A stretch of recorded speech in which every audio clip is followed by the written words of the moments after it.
Hi, welcome to my kitchen. Today I'm making another one of Mrs. Lee's recipes. This time, black sesame rolls. This sweet lady was a relative of mine who left behind recipes she developed along with a good friend of hers. Both ladies loved recreating foods they remember when they were in China. I'm extremely lucky to have some of their recipes.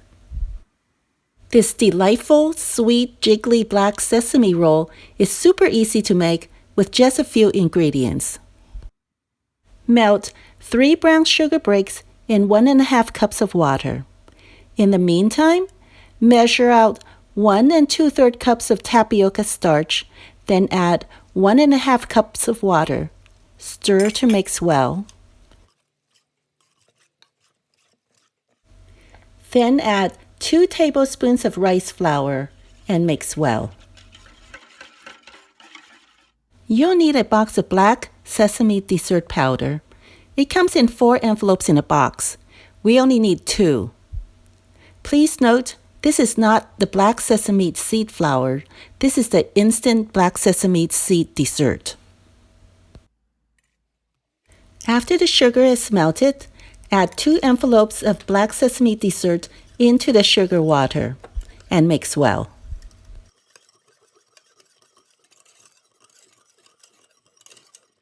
Then add the sugar water mixture into the starch mixture, half at a time so they don't clump up.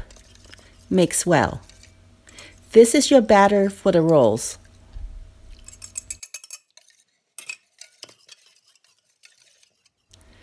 I went and bought these square pans from the dollar store because they fit into my steamer perfectly. Then I spray the pans with an oil spray. I put one of the pans in the steamer to let it heat up and wait for the water to boil. When the water is boiling, I scoop in 1/3 of a cup of batter into the pan. Depending on how big your pan is, the amount of batter you need may be different. Just make sure you get a thin layer on the bottom that covers the entire bottom of the pan. I will steam mine for 2 minutes. Yours may take longer if it's thicker.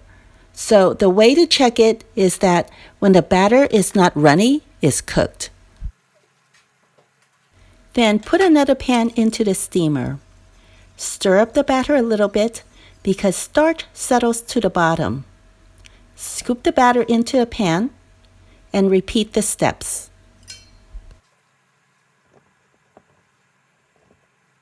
In the meantime, we can roll up the one that's cooked, so we can reuse this pan when the other one is done. Using a pastry scraper is best. Start from the top and then just roll. Just keep repeating these steps till the batter is used up.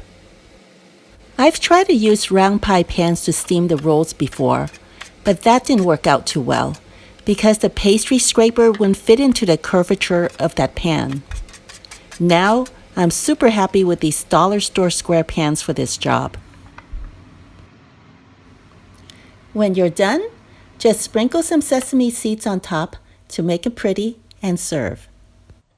This black sesame roll is nicknamed film. For those old enough to remember putting film in your camera, this dessert is as old-fashioned as its namesake. Like an old-fashioned camera, this dessert is just as difficult to find in stores these days. You may still be able to find it in older pastry shops, but certainly not as easy to locate in newer, hipper stores anymore. These delightful little rolls bring back nostalgia of foods I had when I was younger. I'm so glad Mrs. Lee had the foresight to leave behind this little treasure of a recipe. If you like this recipe, please like and subscribe. Thank you and have a great day.